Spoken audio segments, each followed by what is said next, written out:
Hey, what's up, everybody? Welcome to Act 6 of Conversations Over 50. I'm your host, Dr. Dante, and I am back with the crew.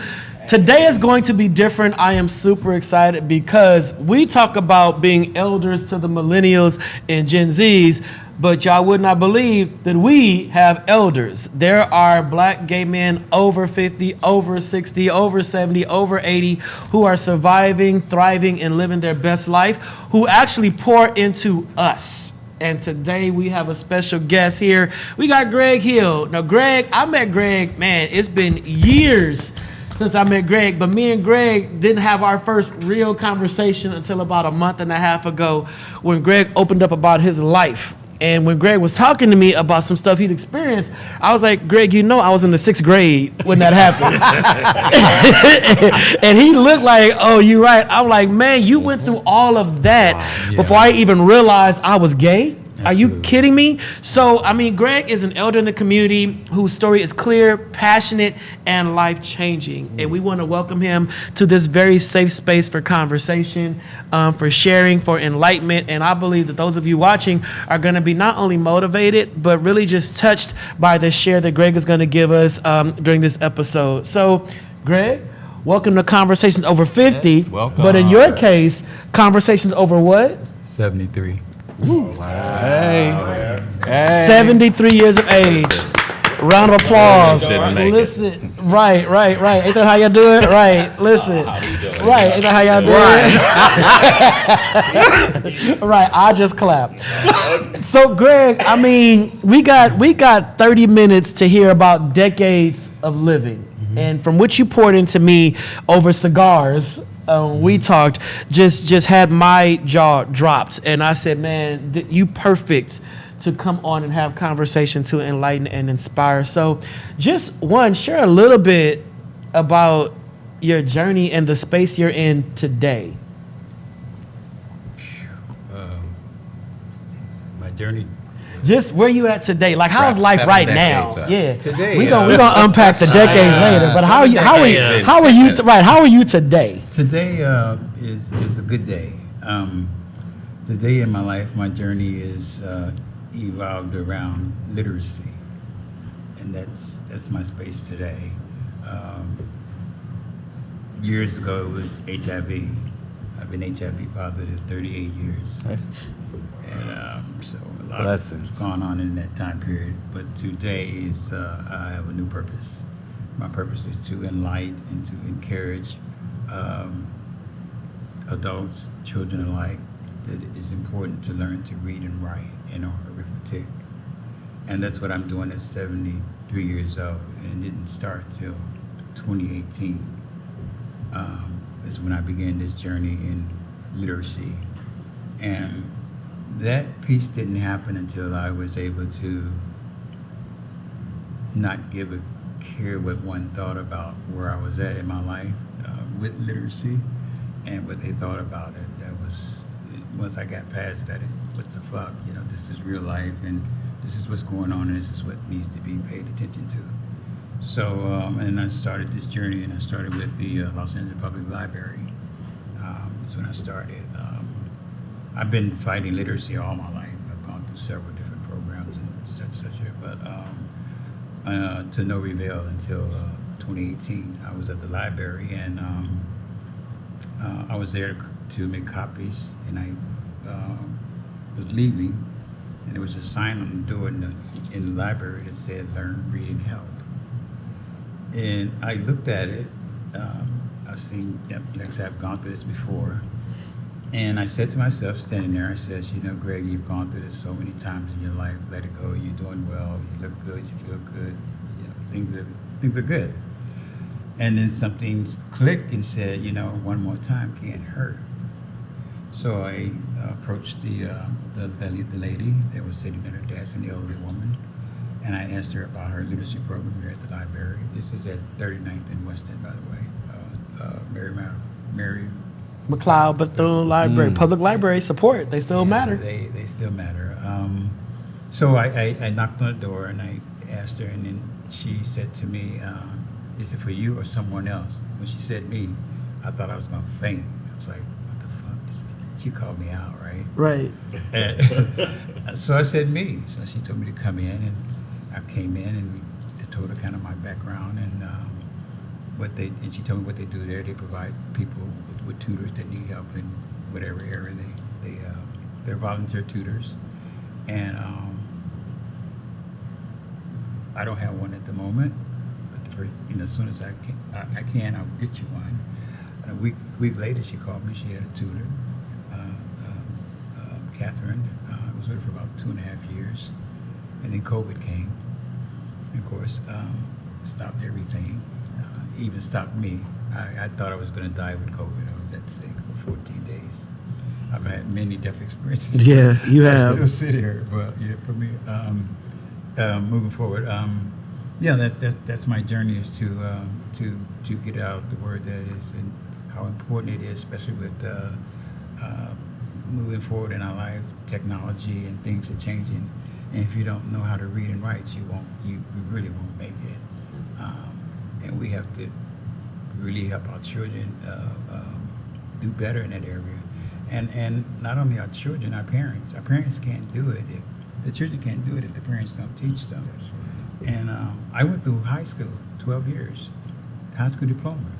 When I got my high school diploma, I could not read a word on that diploma but my name and the date that it was given, because the date was in numbers. Wow. Go figure. Yeah. Yeah, and there was a what do you call it, a star or something at the bottom of it, a gold symbol, Yeah. some shit. So I closed it. So do you feel like with graduation and how your life moved, do you feel like you were just pushed through? Yeah, it was called social promotion. I was going to say that too. Like exactly what it I've is. heard that before, like how they just pass you through. I was, Yeah. Pass you through the I was system. a very good kid. No problem. No issues whatsoever. I was a cheerleader in high school, drill team teacher. My thing was dance. I have a dance career, 25 years. I danced with the Dance Aid of Harlem. I studied with them. Yes. Mm-hmm. And how I got there is an amazing story all in itself. But again, my passion today is literacy. I think that's my purpose for me. God has this purpose for me to do. If you want to know some HIV stuff, I got that too. Well, that's a good segue, Greg. So, for one, that adult literacy piece is huge. We're sitting with someone who literally graduated high school unable to read. That speaks volumes about our school system and how you were pushed out into a world that you had to navigate without the basic skill set needed to survive in certain spaces. Yet you prevailed and you are here. And on top of that, you have talent. You are a dancer. Dance Theater Harlem, drill team, cheerleader. You're sitting next to a drill teamer who also is a dancer and whatnot. Yes. So this right here, that's the connection right there, which is amazing. But then we go to the HIV piece. And when you shared your HIV story with me, 38 years, and I'm 54. I was diagnosed at 29. So you were still long ahead of me when I was diagnosed. And then just thinking about, if we can go back there, when HIV first entered the conversation, when people first start talking about HIV, is what you told, does it match the actual experience? Because I know science shared a lot of stuff. There was a lot of information about HIV and AIDS and all this kind of stuff. But when you look at HIV right now, how much of that was wrong and inaccurate when it came to who would get HIV? Could you live with HIV? How do you survive when it comes to sex, having HIV? How much of that was wrong in what you're seeing today? I think all of it was real. All of it was right. It was just a matter of you using those tools. I used those tools that were out there for me. Visually used them. Couldn't read them. Right. Visually got them. And then thinking about that, I know a lot of older black gay men who survived the early onset of AIDS, the loss and the trauma and all that. Were there tools to help you navigate that level of grief? We had one safe space at that time. Mind you, I'm diagnosed in 87, 86. And that was a Minority AIDS Project. Shout out to MAP. Bishop Yeah. Corby and the Minority AIDS Project was our saving grace at the time. That was the only place we had to go to get information about HIV and AIDS. West Hollywood was 5 years ahead of us with information, pamphlets, the whole 9 yards. And so I got it out of Unity Fellowship Church and Minority AIDS Project.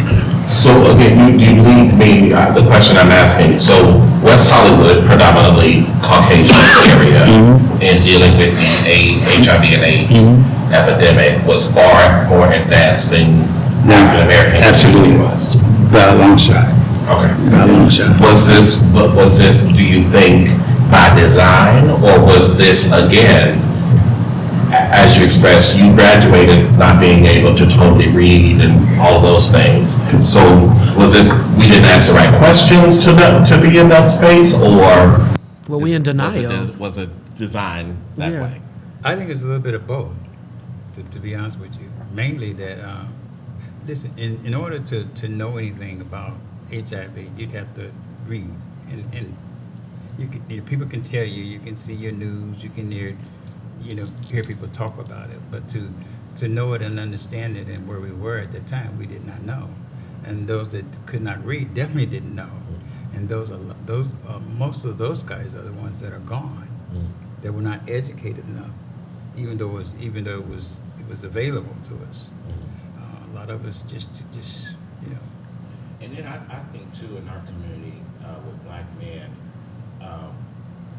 even with me now today working in the medical field, some of us shy away from checking on ourselves. Oh, yeah. Just a regular checkup too. Yeah. So I think a lot of that, just not wanting to know or scared to, find out or whatever it is why a lot of people are not here. Yeah. I know I have a friend that's not here because he was just angry, I There would was say. a lot of denial. There was anger. Yeah. People were afraid.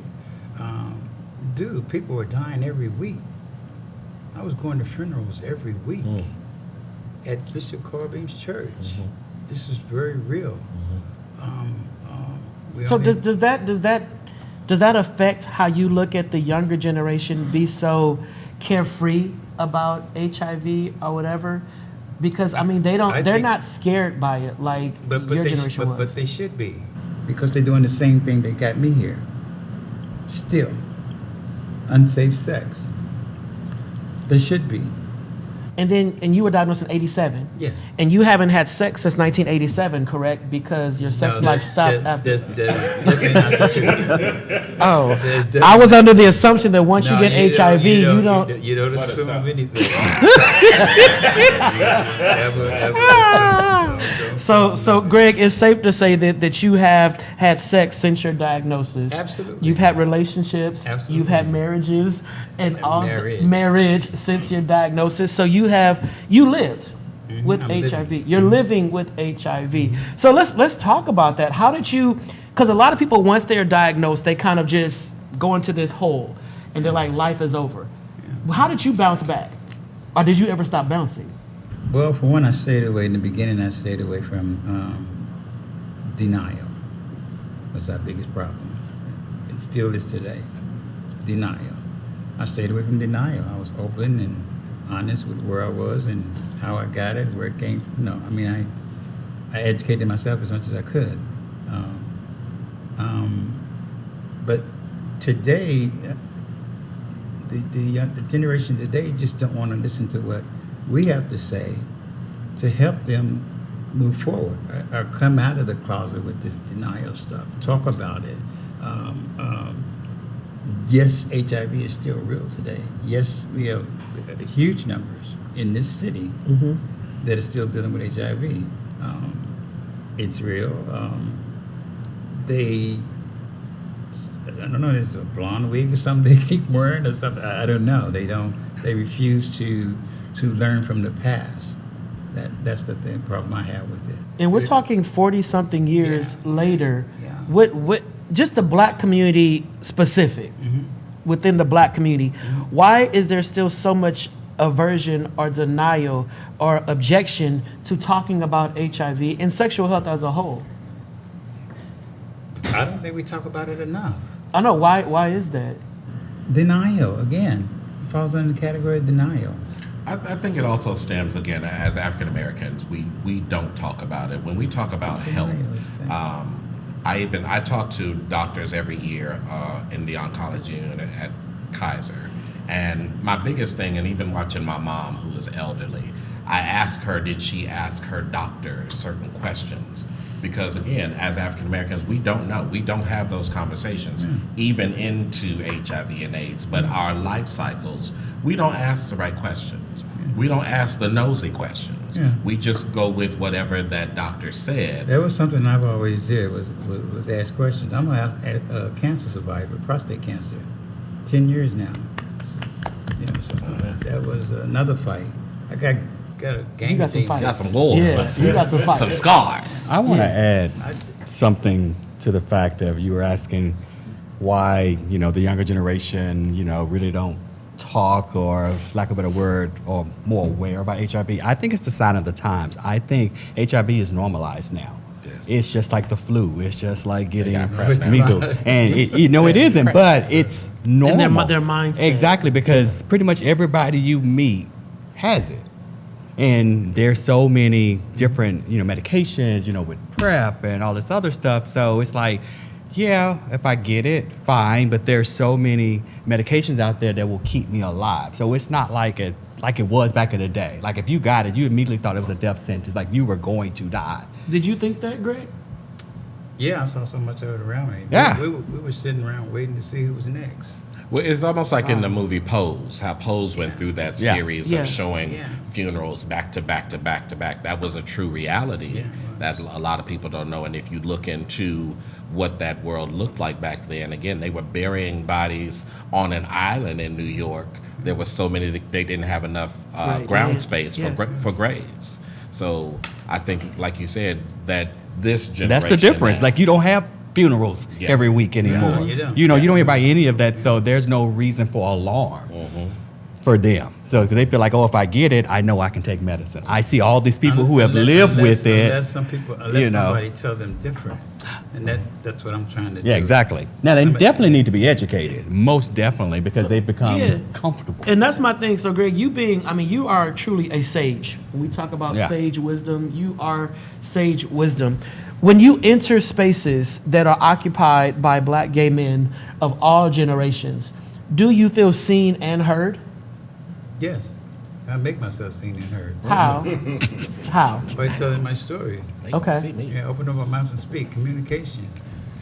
Line of communication is the key. Have you ever felt marginalized because of your age? No. Okay. Has your age ever caused you to feel some kind of way no about kind of fucking way at all. I love it. There's been On no to the next interference. question. I said I wasn't going to talk about my brother. That's part of the survival This- story. right. So, Greg, when it comes to relationships, of course, you shared that you were married and all of that. When we think about this younger generation, the hookup culture, and finding that person, and then like we showed other episode, 2 months later, we together, we locked in, and all that. What are you seeing differently about the way that gays or black gay men navigate relationships versus how you had to back in the 80s and 90s? Is there a difference? Slightly, not a lot. To be honest with you, not a lot. Slightly different. We tend to date it before we decided to move in together for a period. It was kind of like that. We didn't just We courted. have sex and we're roommates. They don't even know what that means anymore. Right. The next day, it wasn't like that. Was the hookup culture different in your era? Did y'all cruise? Are you serious? They're the kings of cruising. It was a candy store.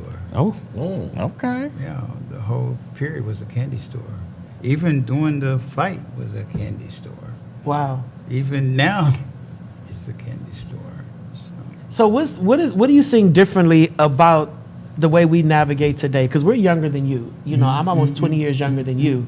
What do you see differently about my generation and those under me that you wish you could just grab us and shake us? We need to talk more. We need to talk about these issues more.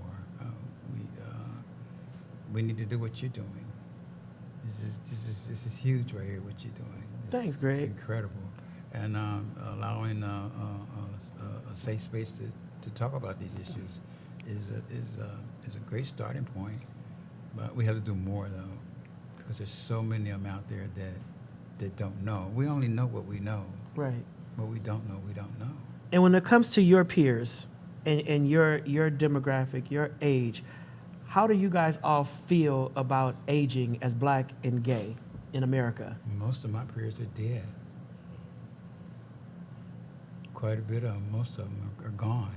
The ones that are left are doing what I'm doing, surviving. Not a whole lot of difference. Different attitude perhaps, but pretty much the same. Do you find that there's a lot of loneliness amongst your age demographic?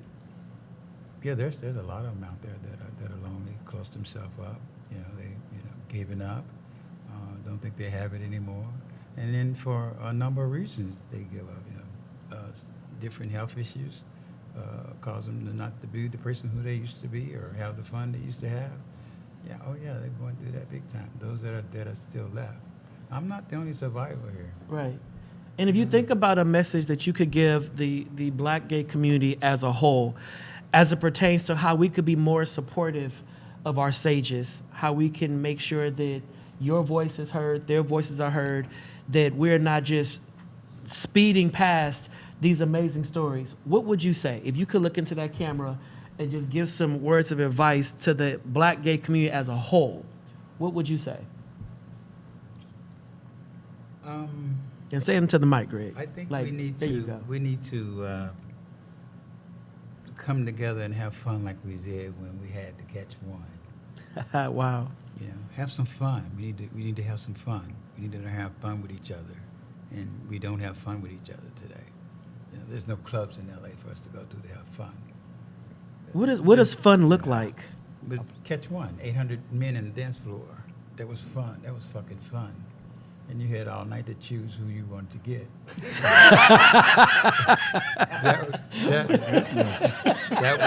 that was fun. Right. That was fun. Okay. What else, Greg? What else? What else can we do? Because I love that you said that. Because it's really about community and coming together as a community. Absolutely. Yeah. Say more. What else could we do? Because that was enlightening. That was a fresh reminder. Yeah. Again, we have to, you build it, they'll come. We have to find a way to open up a new club somewhere we can have fun. Or somebody that says, put out some money, start investing on how to do that, how to make that happen, so they can come together and have fun. The new generation is not the closest that we were.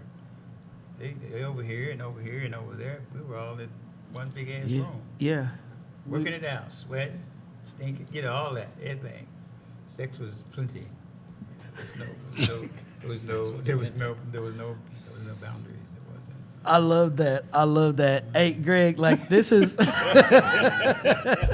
I love you said Memory lane. I right. tell We build it, they'll come. I think this was you refreshing, build it, man. You build it, they'll Yeah. come. And that's what I think that's what I would like to see in the new generation here, is to come together as a group of gay Black men and have fun.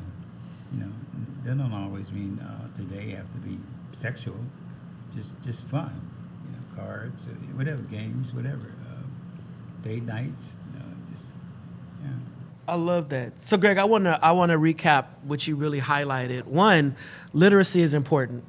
That is your passion right now. Someone you shared. Thanks for being transparent with that you were someone that graduated high school, got a full diploma, whole ceremony, but did not know how to read. No ceremony. They Oh, didn't allow me sorry, back in the day, They yeah. didn't allow me to march. You just got some paper. Just got some papers. Okay. You were what is it? Social promotion. social promotion. So you left high school unable to read, and you successfully navigated life, and then finally found the courage again to share that you had literacy issues, and you found that at the library. Public library, not on Google, not on the computer, the public library. So we got to make sure that our public libraries are supported. Yeah. Parents, take your kids out to do those reading circles at the public library. Go and get a book from the public library. Read a book, paper book, not on Kindle.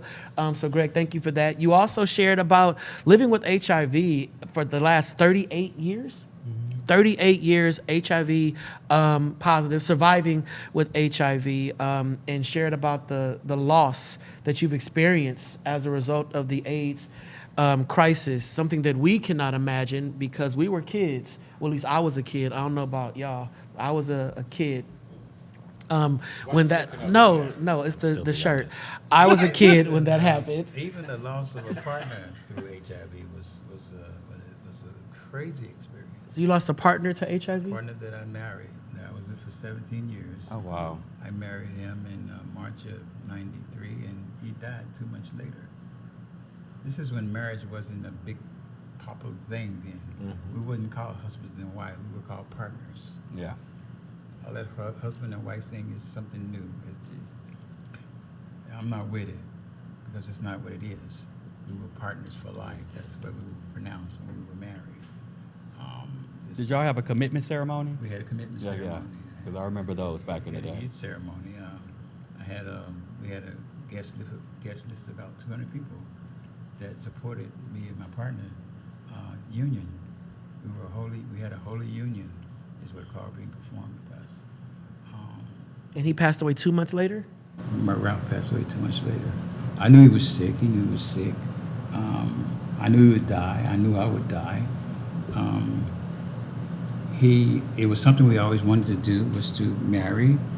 And he somehow, this brother was sick.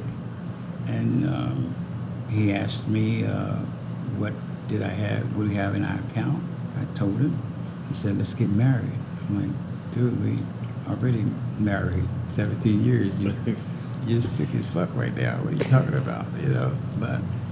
And then I thought about it and I said, damn, I'm gonna do this. He said, can we do it? I said, sure. And I shared it with a couple of our friends. They helped me pull it together and we did it. He arose for the occasion. He was frail.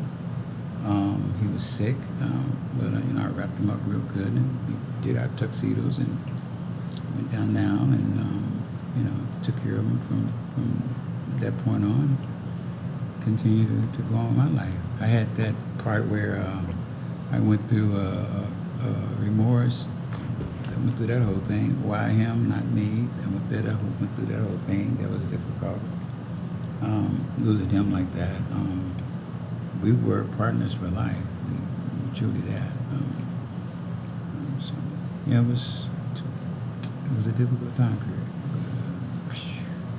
That's wow. Thank you for that. Y'all have any questions before we wrap up this episode? No. Curtis, anything? Anything. Greg, holla. And just so y'all know, Greg is very hood. Greg is watering it down today, but Greg is I hood. can't be. Greg is hood. There's something out Yeah, there. Greg is a barber. Greg is all kind of stuff. And me and Greg have had some very colorful conversations. I've seen Greg have colorful conversations with other people that try to be colorful with Greg, and Greg would outcolor them. So, Greg is an amazing individual. I appreciate you, for real, for taking time out to be on this show. We're going to take lots of pictures with you and push you out there because this conversation needs to happen. The younger generation needs to know these stories. They need to hear these stories so they can know on whose shoulders in which they stand. You paved the way. So my hat is off to you. I applaud you. I thank you. I celebrate you. Life is not over. And Greg didn't share. He just got out the hospital yesterday. Wow. Yeah, yesterday. I came down with infection of the colon. What's it called? Discolitis. It's an infection of the lower intestine. And they souped me over with antibiotics for 4 days. And here you are. Here I am again. Blessings, I tell every you. time I get sick, I always say this one thing to myself: are you going to sink or swim? Mm-hmm. And I always say swim. And the moment I say swim, my recovery starts. There you go. Y'all keep swimming. On that note, keep swimming, keep swimming, keep swimming, keep swimming. Hey, this wraps up Act 6 of Conversations Over 50 and Over 70. Over 70. So hats off to Greg. What is it? This what y'all do? Y'all. Yeah, it's something like this, Greg. Something like What the young this. people Something do. like this. Yo, thank you for watching this episode. We appreciate you. Thank you for supporting WatchVIM. Please make sure to subscribe and invite others to do so as well. And check out all the other content that we have to offer. And then stay tuned for another episode of Conversations Over 50. So I'm Dr. Dante, and we are out.